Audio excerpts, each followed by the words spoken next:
Hello and welcome to my channel. In this video we will be looking at Zimbardo's 1973 Stanford Prison Conformity to Social Roles study, which you need to know for AQA A-level psychology in the subtopic of social influence. I hope you enjoy this video and find it helpful. Let's get started. Zimbardo set up this study the aftermath of the Attica prison riots in New York, where 9 hostages and 28 prisoners died following a protest over inhumane conditions in the prison. He aimed to investigate whether behavior displayed in prisons from guards and prisoners was due to internal dispositional factors, people themselves, or external situational factors, environment and conditions of the prison, in a simulated prison environment. Zimbardo used a controlled, participant, overt observational study. Zimbardo, and his colleague, Haney et al., 1973, set up a mock prison in the basement of the psychology department at Stanford University. 24 U.S. male college student volunteers in response to a newspaper advert were selected from a larger sample pool of 75 volunteers after extensive psychological and physical screening and testing to ensure they were emotionally stable, healthy, and had no criminal tendencies. They were paid $15 a day to take part. Participants were then randomly allocated to either the role of a guard or prisoner. The participants allocated to prisoner were unexpectedly arrested at their homes by real local police, delivered to the prison blindfolded. On arrival they were fingerprinted, deloused, stripped, given prison uniforms, had chains placed around their ankles and were assigned an ID number. They were allowed certain rights, such as 3 meals per day, 3 supervised visits to the toilet and 2 visit slots per week. The participants allocated to guards wore khaki uniforms, reflective sunglasses, to preventing eye contact, were issued handcuffs, truncheons, and keys. They only referred to the prisoners by their assigned ID numbers throughout the experiment and were instructed to run the prison without using physical violence. Each cell was allocated 3 prisoners, and the prisoners' daily routines were heavily regulated. There were 16 rules to follow, enforced by guards working in shifts, 3 at a time. Zimbardo took the role of the prison superintendent. The study was originally planned to last 2 weeks. Zimbardo found that both the prisoners and guards quickly identified with their social roles and experienced a loss of personal identity. Within 2 days the prisoners rebelled against their treatment by ripping their uniforms, shouting and swearing at the guards, who retaliated and quickly crushed the rebellion and then grew increasingly abusive and authoritarian towards the prisoners. The guards dehumanized the prisoners by waking them up during the night, forcing them to clean the toilet with their bare hands and conducting frequent head counts, sometimes in the middle of the night. The study had to be terminated after 6 days due to the extreme and distressing behavior exhibited by participants. Guards created opportunities to enforce the rules and punish slight misdemeanors. They took up their roles enthusiastically, with their behavior often threatening the prisoners' psychological and physical health. The prisoners became increasingly submissive, passive, and stressed, identifying further with their subordinate role. 3 prisoners were released from the experiment early because they shouted signs of extreme emotional and psychological disturbance, e.g. crying and extreme anxiety. 1 prisoner went on hunger strike and the guards attempted to force feed him. When they failed, they punished him by putting him in the hole, a tiny dark closet. People quickly conform to social roles, even when the role goes against moral principles. Prisoners, guards, and researchers all conformed to their social roles within the prison. The more the guards identified with their roles, the more abusive and aggressive they became. The more the prisoners identified with their roles, the more anxious, stressed, and withdrawn they became. Situational factors are largely responsible for the behavior found, as none of the participants had ever demonstrated these behaviors before. Ordinary people could exhibit extreme behaviors when placed in a context that supports such actions. People's behavior is influenced by a loss of identity. Zimbardo's study has several strengths and limitations. A strength of Zimbardo's study is that it has led to ethical reforms. Zimbardo's research highlighted the need for ethical standards in psychological research, leading to the formal recognition of ethical guidelines by the American Psychological Association. studies must now undergo an extensive review by an institutional board, USA, or ethics committee, UK, before they are implemented. This is a strength because it suggests that Zimbardo's study not only contributed valuable insights to psychology but also triggered a fundamental change in research ethics, emphasizing the importance of ethical standards in psychological research practices. The formal recognition of ethical guidelines following Zimbardo's work highlights the field's commitment to safeguarding participants and ensuring the validity and reliability of research outcomes. A strength of Zimbardo's study is that it has led to positive changes with society. Following the experiment, the way U.S. prisoners are run has changed. For example, juveniles accused of federal crimes are no longer housed with adult crimes before trial, due to the risk of violence against them. This is a strength because it suggests that the findings of the study have had practical implications and have influenced real-world practices by being able to point out different areas of society that need changing by showing how different environments can affect people's safety and well-being. A strength of Zimbardo's study is that it has high levels of internal validity. Before the study began, participants were screened to ensure that they were emotionally stable and randomly allocated to either the role of the guard or prisoner, and therefore the guards and prisoners had those roles only by chance, implying that their change in behavior was due to the pressures of the situation and role, not their personality.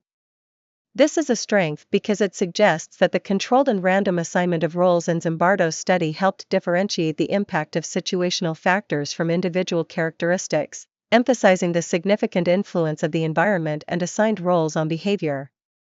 This design allowed for a clearer understanding of how external pressures can shape behavior, contributing to the study's internal validity and the broader understanding of human behavior in various contexts. A strength of Zimbardo's study is that it has mundane realism. Matt McDermott, 2019, argues that the participants did behave as if the prison was real to them. For example, 90% of the prisoners' conversations were about prison life. Amongst themselves, they discussed how it was impossible to leave the Stanford prison experiment before their sentences were over. Prisoner 416 later explained how he believed the prison was a real one but run by psychologists rather than the government. This is a strength because it suggests that the simulated prison environment in Zimbardo's study effectively immersed participants in the role play, fostering genuine engagement and behavior reflective of real-life prison scenarios. The participants' discussions and beliefs about the authenticity of the situation demonstrates the study's ability to elicit realistic responses, enhancing the study's mundane realism and provides valuable insights into human behavior under simulated conditions. A limitation of Zimbardo's study is that more recently conducted research has contradicted Zimbardo's study, suggesting his study lacks temporal validity. Riker and Haslam, 2006, replicated Zimbardo's study by randomly assigning 15 men to the role of prisoner or guard. In this replication, the participants did not conform to their social roles automatically. For example, the guards did not identify with their status and refused to impose their authority. The prisoners identified as a group to challenge the guards' authority, which resulted in a shift of power and a collapse of the prison system. Tajfels, 1981, Social Identity Theory, SIT, explains this. Guards in the replication failed to develop a shared social identity as a group, but prisoners did and refused to accept limits of their assigned roles. This is a limitation because it suggests that conformity to social roles may not be automatic and instead may be because the guards in the original Stanford prison experiment shared the same social identity as a group, rather than conformity to their social roles. This therefore contradicts Zimbardo's findings.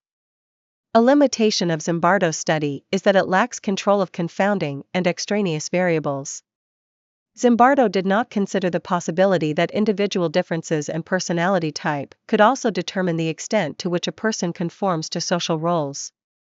In Zimbardo's original experiment, the behavior of the guards varied dramatically, from extremely sadistic behavior displayed by around 1/3 of the participants in that role, to a few guards who actually helped the prisoners by offering support, sympathy, offering them cigarettes and reinstating any privileges lost.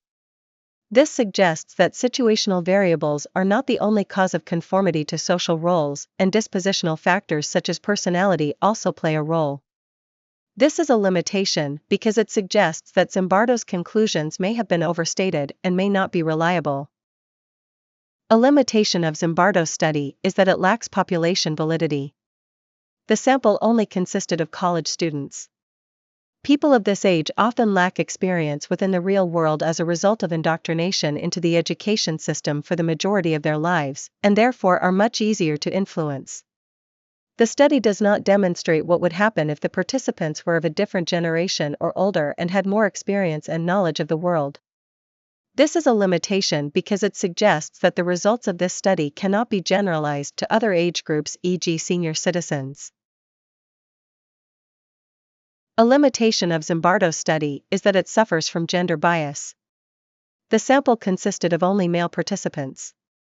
Females, for example, may be more likely to be influenced and conform to a social role, as females are often thought of as more caring and sympathetic in nature and therefore may not respond with aggression, physically, as women stereotypically would be more likely to respond with verbal abuse, psychological.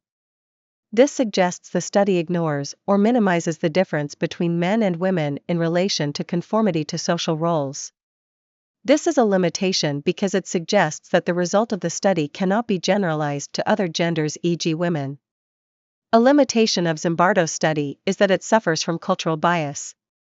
The sample only consisted of Americans. America is an individualist culture, where people are less likely to conform due to the way in which people are raised and live, and the results may be different in collectivist cultures, such as Asian countries. This is limitation because it suggests that the results cannot be generalized to other cultures and countries, e.g., China. A limitation of Zimbardo's study is that it lacks ecological validity. The student guards lacked the professional training a real lifeguard would have, and the experiment's duration was much shorter than real prison sentences. The student prisoners didn't reflect the diverse backgrounds typically found in actual prisons in terms of ethnicity, education, and socioeconomic status, with none having prior prison sentence experience, and they were chosen due to their mental stability and low antisocial tendencies. The mock prison lacked spaces for exercise or rehabilitative activities. This is a limitation because it suggests that the findings cannot be generalized to real-life prison settings. A limitation of Zimbardo's study is that it lacks mundane realism. The study has been criticized by Banu Azizi and Mohammed, 1975, who has suggested that the participants were play-acting. Their performances reflected stereotypes of how prisoners and guards are supposed to behave. One guard based his role on a character from the film Cool Hand Luke. Prisoners rioted because they thought that is what real prisoners did. This is a limitation because it suggests that the study's outcomes may have been influenced by participants' preconceived notions of how prisoners and guards should behave, with the participants acting out stereotypes rather than reflecting genuine responses to the experimental conditions and responding authentically to the given scenarios. This next limitation is the most important limitation of Zimbardo's study. A limitation of Zimbardo's study is that it breaks several ethical guidelines. For the prisoners, the study lacks protection from psychological harm, as prisoners showed signs of distress through chanting, crying, shouting, and suffered physical harm through hunger strikes, confinement, and sleep disturbance. One prisoner had to be released after 36 hours because of uncontrollable outbursts of screaming, crying, and anger. Multiple prisoners left the experiment early because of their adverse reactions to the physical and mental torment, experiencing incidents of humiliation and distress. Furthermore, some of the guards reported feelings of anxiety and guilt as a result of their actions during the Stanford prison experiment. On top of this, prisoners experienced a lack of privacy, as they were strip-searched and arrested in their own homes, which also meant the prisoners suffered a lack of informed consent as the participants did not consent to being arrested at their own homes. This was a major breach of the ethics of Zimbardo's own contract that all participants had signed. Prisoners also experienced a lack of the right to withdraw, as when one asked to leave, Zimbardo made an attempt to make them stay.